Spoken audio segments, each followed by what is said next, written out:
Cara pemilihannya baik, trotol itu gimana sih kalau kita teman-teman biar supaya dapat trotolan yang bagus?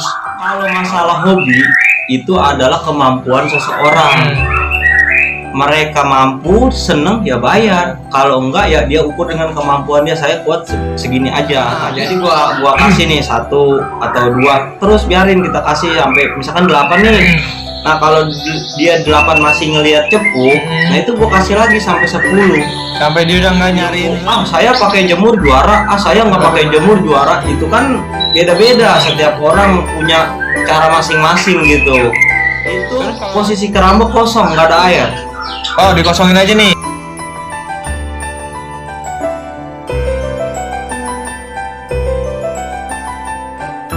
Oke, assalamualaikum warahmatullahi wabarakatuh. Baik lagi di channel kita, Fem Channel, bersama saya Fajrin dan Memi Riyadi.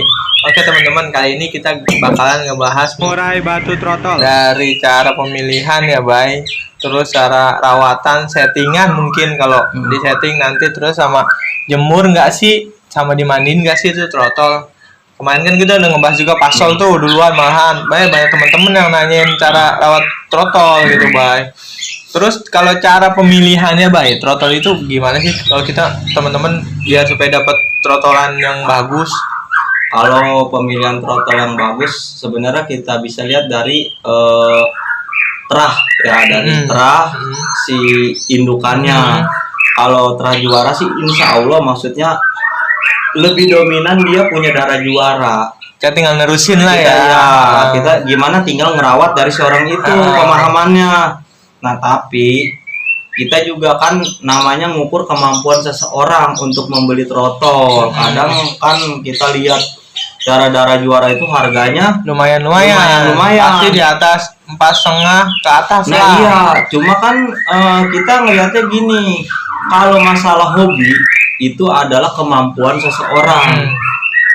Mereka mampu, seneng ya bayar. Kalau enggak ya dia ukur dengan kemampuannya. Saya kuat segini aja, tapi alhamdulillah walaupun beli segini burung dia juara. Nah itulah hobi. Bisa juga karena rawatannya dia. Nah, dia pemahamannya pinter, terus ngasih mastering, terus ibaratnya intinya dia punya pemahaman.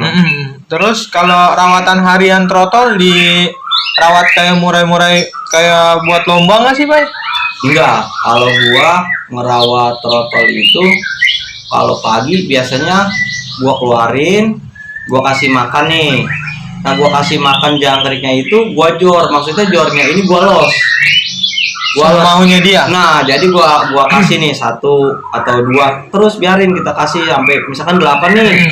Nah kalau dia 8 masih ngelihat cepu, nah itu gua kasih lagi sampai 10. Sampai dia udah nggak nyariin lah ya. Sampai dia anteng gitu. Terus kalau buat jemurnya?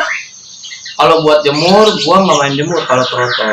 Oh nggak perlu dijemur gua trotol. Tapi kalau untuk troto itu gua kasih seminggu 2 kali atau 3 kali.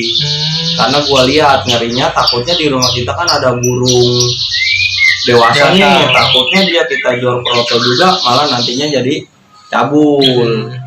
Nah, terus kalau buat itu, kalau ada tuh, gue juga pernah ngeliat kan trotol biasanya diangetin gitu. Itu boleh juga nggak sih? Nggak apa-apa, nggak masalah. Itu mah nggak ada masalah. Itu mah karena kan burung muda juga sih, ibaratnya burung anak lah ya. Nggak bisa kita ada ilmu. Saya pakai jemur juara. Saya nggak pakai jemur juara. Itu kan beda-beda. Setiap orang punya cara masing-masing gitu. Terus kalau mandinya? Kalau mandi bisa kita kenalin dari anak itu dari keramba. Jadi setelah nanti dia mutasi ke bulu dewasa itu kita udah gampang. Masuk keramba ya. Nah, cara ngajarinnya nih dari trotol kan belum bisa juga dong. Kita kan biasanya kalau kita dapat burung udah dewasa aja mandinya susah. Kita mau goblak-goblak aja susah. Nah, dari trotol cara ngajarinnya gimana sih, Bay? Nah, kalau gua sih tekniknya gini, Bay. Kan kita masih pakai kandang kotak ya. Nah, kalau burung yang gampang enak langsung masuk aja. Tapi kalau yang susah kan ya, itu posisi keramba kosong, nggak ada air. Oh, dikosongin aja nih. Kosong. Kandang dia sama kandang keramba tutupnya dibuka. Kosong nih. Kosong. Nah, nanti di situ gue pancing sama jangkrik. Di dalam kerambanya. Di dalam keramba. Taruhin aja. Yang gue putusin itu kaki belakangnya aja. Gue putusin, gue kasih 3 ekor sampai 4 ekor dah, gue taruh. gue liatin, gue tungguin biar dia masuk. Nah, tangkringannya kita agak deketin ke depan pintunya. Ke depan pintu. Nanti dia kan masuk tuh ngejar jangkrik. Nah, kalau misalkan nggak mau, boleh kita pancing pakai UH 2 atau 3 ekor kita deketin. Oh, berarti bisa juga kalau kita pengen ngajarin masuk ke ramba, kita nggak usah kasih jangkrik dulu, itu, bisa kali ya? Bisa, itu pagi, biasanya pagi nih. Kita ngajarin pagi ya? Kita ngasih, pas mau ngajarin jangan kita kasih jangkrik dicepuk. Jangan kasih dulu dah. Nah, jangan, kita ngasihnya di keramba. Ya, biar dia mau. Nanti kan dia lapar loncat ya. Ada situ. Nah, sore sama gua lakuin sama, Pak. Pagi sore. Kira berapa lama? Ya sekitar kali seminggu lah. Kurang lebih seminggu. Udah besok mau udah. Nah, itu teknik itu cuma untuk pengenalan keluar masuk aja. Pintu ke pintu. Jadi biar dia terbiasa kandang dia. Ini tidak bahaya. Nanti setelah kita lihat dia udah nyaman, maksudnya keluar masuknya udah lancar, baru besoknya kita isi air dulu. Di kerambanya kita isi air, baru dia kita masukin. Kalau belum mau, kita boleh di atas air kita taruhin jangkrik lagi. Jangan burungnya di dalam kita isiin air, itu bisa stres. Oh iya siap. Jangan terbalik. Nah, satu lagi, Bay, untuk trotol nih biasanya kan banyak yang nyampurin ya, itu cepuk pur sama langsung ngasih ke jangkrik itu, Bay. Itu kenapa nggak boleh? Itu biasanya nanti efeknya bisa suka ngacak-ngacak pur. Oh, si jangkriknya karena sering jangkriknya ditaruh pur, jadinya dia masih nyariin jangkrik gitu ya. Jadi jangkrik ke bawah. Malahan makannya acak-acakan tuh. Nah, purnya itu ya. Makanya kita akalin cepuknya kita pisah. Biar dia nyari jangkriknya, naluri dia tahu di situ yang tempat jangkrik, tempat ekstra puding. Oke. Tadi pemilihan trotol udah, rawatan hariannya udah, terusnya perlu dijemur mandi enggak, udah diajarin mandinya juga, tipsnya udah dikasih tahu. Satu lagi nih, kuncian sebenarnya sih, masteran trotol yang paling gampang dari pertama dia belia sampai udah mau mabung ke ganti baju, masterannya apa sih? Kalau pengalaman lu urut-urutan yang bener-bener dia masuk.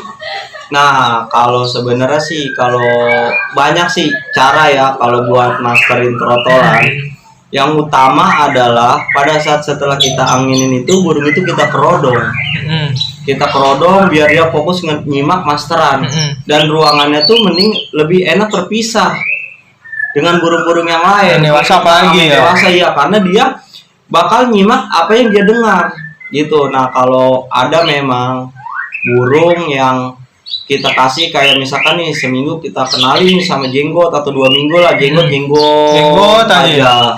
Nah, maksudnya non-stop tapi dengan suara lirih ya. Lirih artinya gimana sih? Suaranya asal terdengar sayup-sayup tapi terdengar sama dia. Ada juga teknik itu pakai jenggot. Nah, ada juga teknik memang yang diperdengarkan burung-burung kecil dulu. Iya. Ada, jadi enggak ilmu nggak jadi patokan. Nggak bisa jadi patokan. Sekarang gini, oke, kita kasih suara kecil-kecil dulu. Atau kita kasih suara yang jenggot dulu, yang sejalur gitu, suara sejalur. Kalau kecerdasan burung itu nggak bisa nangkap kan sama aja bohong. Apa yang mau dia tangkap, ya kan? Semua kembali lagi ke kecerdasan si burung dan tempat kenyamanan dia untuk mendengarkan masteran.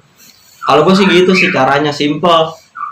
Terusnya masteran kan terserah si teman-teman nih mau masterin apa dulu, kenari dulu kah, cililin dulu kah. Nah, kalau cililin sih gua pas proses dokor dia lagi ganti baju tuh. Pas udah ganti baju mulai mutasi, dokor itu gua antemnya ke cililin gitu.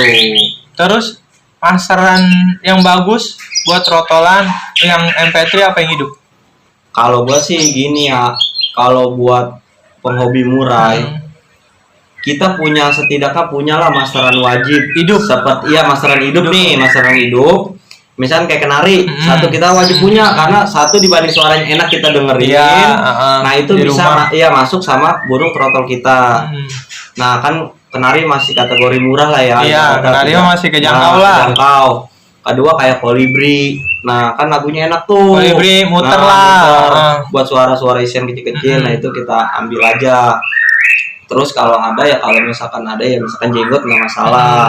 Jenggot masih hampir terjangkau lah. jenggot hampir sama mau kapas tembak lah ya Mas. Iya, Satu ini ya. Nah, selebihnya kalau misalkan kita ngelihat kan semua orang hobi ini ngukur dana lah. Iya betul. Ngukur dana dia mampu. Selebihnya ya kita ibaratnya kita pakai MP3, lilin pakai MP3, ibaratnya kapas tembak pakai MP3. Yang nggak punya di dia kita. ciblek pakai MP3. Ya udah kita kasih MP3 aja.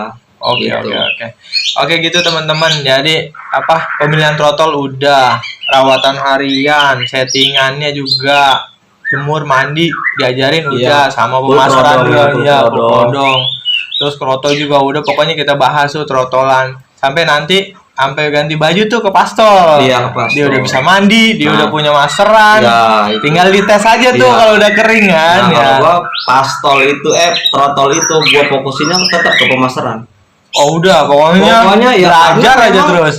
Isian nanti bakal terlihatnya nanti pas pastol itu dia punya isian di gantangan. Nah, kalau dia nggak punya isian bagus, ya otomatis kita gagal lah ibaratnya. Masterinnya lah, ya, dari kecil. Justru dari anak ini ya. Itu lebih ini ya. Kita kasih ibaratnya isian gitu.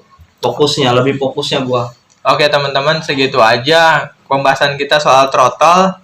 Nanti kita bakalan bahas di video-video selanjutnya dengan tema yang lain. Terima kasih. Assalamualaikum warahmatullahi wabarakatuh. Waalaikumsalam.